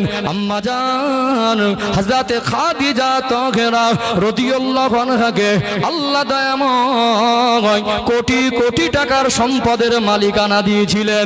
আম্মা জান হযরতে খাদিজাতুল কুবরা রাদিয়াল্লাহু আনহার কাছে আল্লাহ নবী বলতে লাগলেন, ও হযরতে খাদিজা, মক্কার মানুষ আজ থেকে মুসলমানদের বয়কট করে দিয়েছে, আমরা কোনো মাল তাদের থেকে কিনতে পারবো না, আমাদের কোনো মাল কিনবে না, তারা যেখানে থাকবে আমরা সেখানে থাকতে পারবো না। আল্লাহ নবীর ওই কষ্টটা আম্মা জান হযরতে খাদিজাতুল কুবরা রাদিয়াল্লাহু আনহা তিনি সহ্য করতে পারলেন না। আমার রাসূলুল্লাহর পূর্ণিমার চাঁদের মতো চমকানো চেহারার দিকে তাকিয়ে বললেন, ইয়া রাসূলুল্লাহ, হাবিবাল্লাহ, আল্লাহ পাক আমাকে যে মাল সম্পদ দিয়েছে, এই মাল সম্পদটা আমি রাসূলুল্লাহর কাছে আমানত হিসাবে সব কিছু দিয়ে দিয়েছি। এই মাল তো আমি খাদিজার মাল নয়, এই মাল তো আমি আপনাকে মালিক বানিয়ে দিয়েছি। ইয়া রাসূলুল্লাহ, ইয়া হাবিবাল্লাহ, আমি খাদিজার মাল সম্পদ যতদিন থাকবে আপনার সাহাবাদের পিছনে ইচ্ছা মতো খরচা করুন। আল্লাহ রাসূল কিছু সাহাবাদেরকে নিয়ে শিয়াবে আবু তালেব নামক পাহাড়ের একটা গুহার মধ্যে আশ্রয় নিয়েছিলেন। একদিন দুই দিন নয়, 1 মাস 2 মাস নয়, টানা 3টে বছর নবী পাকের 47 বছর বয়স থেকে প্রায় 50 বছরের মতো বয়স, এই 3টে বছর বয়কট করা অবস্থায় রেখে দিলেন। কোনো মাল বিক্রি করে না, মুসলমানদের থেকে কোনো মাল কেনে না। নবী আমার চিন্তার মধ্যে পড়ে গেলেন। সাহাবাদের কোলে যে ছোট ছোট বাচ্চা ছিল, ওই বাচ্চাগুলো ক্ষুধার তাড়নায় চিৎকার মেরে মেরে কাঁদতেন। খাদ্য ফুরিয়ে গেল, মুসলমানদের কাছে মাল বিক্রি করে না। একটা সময় সাহাবারা বলছেন, এত কঠিন দিন এসেছে, এত বিপদ, এত মুসিবত আমাদের উপর থেকে গেছে, আমরা সর্বস্ব ত্যাগ করেছি, আমরা রাসূলুল্লাহর কাছ থেকে সরে যাইনি। পাহাড়ি গাছের পাতাগুলো তুলে তুলে খেয়ে খেয়ে ক্ষুধা জ্বালা নিবারণ করেছেন। পাহাড়ি গাছের পাতাগুলো খেয়েছে, পশুর শুকনো চামড়াকে পানি দিয়ে সেদ্ধ করে খেয়ে ক্ষুধা জ্বালা নিবারণ করেছেন। এই দুর্দিনের সময় 3টে বছর পাহাড়ের একটা গুহায় শিয়াবে আবু তালেব নামক উপত্যকায় সাহাবারা আমার রাসূল আশ্রয় নিয়েছিলেন। এমন মুসিবতের সময়ও আল্লাহ নবীর চাচা আবু তালেব, যদিও তিনি ঈমান আনেন নাই, আমার রাসূলুল্লাহর সঙ্গী হয়েছিলেন। তাহলে এত বিপদের সময় ওই সুখ দুঃখের ভাগিদার হওয়ার পরও জান্নাত হবে না। কলেমা পড়িনি, নবীর কথা মতো মানিনি, শুধু কলেমা পড়লেই জান্নাত নয়। একদিন আপনি যাবেন, কিন্তু আপনার হিসাব নিকাশ কঠিন হবে, নবীর সুপারিশি থেকে বঞ্চিত হবেন। আপনারা আমরা মুসলমান বলে যারা দাবি করি, আমাদের চিন্তায় চেতনায়, পোশাকে, চাল চলনে, আখলাকে, চরিত্রে, সর্বজায়গায় আমাদের নবীর সুন্নাত বাস্তবায়ন করতে হবে। আর যুবক কোথায় কোন খেলার প্লেয়ার একটা চুলের কাটিং দিল, এক প্লেয়ারের ভক্ত শত শত না, লক্ষ লক্ষ যুবক। একটা রুচিবোধ থাকে, শ্রেষ্ঠ নবীর উম্মতের একটা ছাড়কাট আলাদা হবে, চালচলন আলাদা হবে, আদর্শ আলাদা হবে। হায়া লজ্জা এতটাই কমে গেছে যে ছেলেটা ওই রকম চুল কেটে সামনে আসে কি করে? বাবা কত মানুষ করে, দেখবেন এই সাইডের চুলগুলো এখান থেকে যদি নেড়া মতো করে দিতে, দুই কানের সাইড, আর পিছনটা বড় বড়। বাদরের চেহারা দেখেছেন? আল্লাহ মানুষকে সৃষ্টির শ্রেষ্ঠ করেছেন। আমাদের সমাজে আমাদের কিছু যুবক ছেলেরা চুল কাটছে, চুল কাটিং দেখে বাদরের থেকেও দেখতে খারাপ লাগে। বিশেষ নবীর উম্মাহ, তোমার আদর্শ হবে রাসূলুল্লাহর মতো। অন্য কাউকে অনুসরণ করা, অন্য কাউকে ফলো করা, অন্যের ছাটকাট বাস্তবায়ন করা, তুমি এটাই প্রমাণ করেছো, সমাজকে এটাই বার্তা দিয়েছো যে আমার রাসূলুল্লাহ সুন্নাতের আদর্শ থেকে ওই নেতাটা তোমার কাছে বড়। ইদানিং আমার কিছু ভাইরা দাড়ি রাখছে। আগে যদি দাড়ি রাখার কথা বলা হতো, অনেকে বলে চুল কাট, কি বলে চুল কাট। অনেকে আবার স্ত্রীর ভয়ে দাড়ি রাখে না, অনেকে মানে বাড়ি রাগ করবে তাই জন্য দাঁড়িয়ে রাখে না। অনেকে আবার মনে করে এখন জোয়ান মানুষ দাঁড়িয়ে রাখার সময় হয়নি। আবার ইদানিং দেখছি মাশাআল্লাহ দাঁড়িয়ে রাখছে, দাঁড়িয়ে রাখতে রাখতে আবার কাটিংটা পাল্টে ফেলেছে। এই সাইড থেকে ছোট ছোট ছোট ছোট করে এসে এই জায়গা একটু বড়। এটা কি কাটিং? এটা একটা খেলোয়াড়ের কাটিং। মোবাইলে একটা খেলোয়াড় ছবি দেখলেন, যার ভিতরে কোনো নবীর আদর্শ নেই, ইসলামের ছায়াতলে আসেনি, বরং একটা সময় দেখা যায় যখন কোনো দেশের ক্ষেত্রে কোনো বড় একটা অপ্রীতিকর ঘটনা ঘটে, বরং মুসলিম বিদ্বেষী কোনো চিন্তা ভাবনা তার মুখ থেকে শোনা যায়, মুসলিম বিদ্বেষী কথাবার্তা তার মুখ থেকে ওঠে। আপনার ছায়া মর্যাদাটা কমে গেছে, আপনি এতটা নিখুঁত, একদম নিখুঁত সলিড নিরঞ্জনার পরিচয় দিচ্ছেন, আপনার রাসূলের আদর্শ ছেড়ে দিয়ে আপনি তার শর্টকাট নিয়ে ঘুরছেন। একটু লজ্জা লাগা দরকার নেই? রাগ করছেন নাকি? রাগ করছেন? আমাদের ভিতর থেকে ইসলামিক আদর্শগুলো কিভাবে আস্তে আস্তে চলে যাচ্ছে, বেহায়াপনার দিকে ডুবে যাচ্ছে। একটা ছেলের বয়স 18 বছর 20 বছর, ওই ছেলেটা কোন মাত্রায় পৌঁছাতে পারে ভাবেন? 18 বছর 20 বছর 22 বছরের ছেলে বাবার সামনে, বড় বোনের সামনে, মায়ের সামনে, বাড়িতে ভাবি আছে, ভাবির সামনে হাফ প্যান্ট পরে ঘুরছে। ভাবতে পারেন কি বলে ঘুরছে? একটু হ্যাঁ বুঝান না, হাফ প্যান্ট। বলবে হুজুর একটু পর্দা বাস করুন। মনে করেন পর্দাটা শুধু মায়েদের। একটা মায়ের চুল ঢাকতে হবে, পায়ের গোড়ালির নিচ পর্যন্ত ঢাকতে হবে, কান ঢাকতে হবে, হাতের কবজি ঢাকতে হবে। এটা একটা মায়ের শত পরিপূর্ণ পর্দা, তার সমস্ত শরীর আবৃত করতে হবে। কিন্তু পুরুষের কি পর্দা নেই? পুরুষের সতর হলো নাভি থেকে নিয়ে হাঁটু পর্যন্ত। একটা মা, একটা 18 বছরের মেয়ে, একটা 22 বছরের কারো স্ত্রী, সে যদি পেট পিট খুলে ঘোরে, সে যদি হাফ প্যান্ট পরে ঘোরে, সে যতটা অপরাধী শরীয়তের আইনে, একটা পুরুষ মানুষ, সাবালক ছেলে, তার বয়স যেমনই হোক, সে যদি হাঁটুর উপরে কাপড় পরে বা নাভির নিচে কাপড় পরে, একটা মেয়ে যদি হাফ প্যান্ট পরে ঘোরে আর একটা এক্সাইজ গেঞ্জি পরে ঘোরে, সে যেমন পর্যায়ের অপরাধী। ইসলামের শরীয়তে একটা সাবালক ছেলে, সে যদি হাফ প্যান্ট পরে ঘোরে, সে সমপরিমাণ অপরাধী। কথা মনে বুঝতে পারছেন না কি? তাহলে হাঁটুর নিচে আপনাকে কাপড় পরতে হবে, ওটা ফরজ। নাভির উপরে আপনাকে কাপড় পরতে হবে, ওটা ফরজ। অথচ আমরা বাবা মা হায়া লজ্জা পরিবারের কারণে নেই। একটা 20 বছরের ছেলে একটা হাফ প্যান্ট যদি পরে ঘরে ঘরে, দেখতে কেমন লাগে? এই চোখ দুটো দিয়ে কিভাবে দেখে? কোথায় হারিয়ে যাচ্ছে আমাদের কৃষ্টি কালচার, আমাদের আদর্শ? আমাদের ঘরের থেকে, আমাদের সন্তানদের জীবন থেকে, আমাদের জীবন থেকে আস্তে আস্তে সুন্নাতগুলো আমরা ছেড়ে ছেড়ে বাদ দিতে ফরজে আঘাত করেছি। নবী দিবসে বসেছেন, এখান থেকে পরিবর্তনের শিক্ষা নেন, এখান থেকে ইসলামের আদর্শ বুকে নেন, এখান থেকে নবীর ভালোবাসি দাবির সাথে সাথে সুন্নাত নিয়ে জীবনটাকে আপডেট আর পরিবর্তন করে নেন। যে ভালোবাসাটা যদি শর্ত অনুযায়ী সুন্নাত তরিকায় হয়, মান আহাব্বানি ফাকাদ আহাব্বাহুল্লাহ, ওটা আল্লাহর ভালোবাসা হয়ে যাবে। প্রকৃত পক্ষে নবীর ভালোবাসা অর্জন করলে ওই ভালোবাসাটা আল্লাহ জান্নাত পর্যন্ত পৌঁছে দেবে। জোরে বলুন। অনেক চাষিবাসী বাবাজি আছেন, জাল টানার কাজ করেন, ঘেরি বেরি করেন, চাষবাস করেন। যদি লুঙ্গি কাঁচা মারতে হয়, কাঁচা মারলেও আপনি হাঁটুর উপরে তুলতে পারবেন না, জাল টানা কাজ করে না। তো এমন একটা পোশাক আপনাকে বানিয়ে নিতে হবে, একটু ঢেলা ঢেলা প্রয়োজনে লাস্টিক বা গাডার দিয়ে আপনি হাঁটুর নিচে পড়তে হবে, 3 কোয়ার্টার টাইপের। চাষবাসের পরে কাজের জরুরতে হয়তো পানিতে আপনি নামছেন, লুঙ্গি পরে নামাটা অনেকটা নিরাপদ নয়। কি হয়, যোগ থাকে, বিভিন্ন পোকামাকড় থাকে, একটা কেমন একটা পরিবেশ। আপনি একটা 3 কোয়ার্টার প্যান্ট করলেন, যেখানে তাদের ক্ষেত্রে ওই মুহূর্তে পায়ে একটা লাস্টিক, পানিতে নামলেও হাঁটুর উপরে কাপড়টা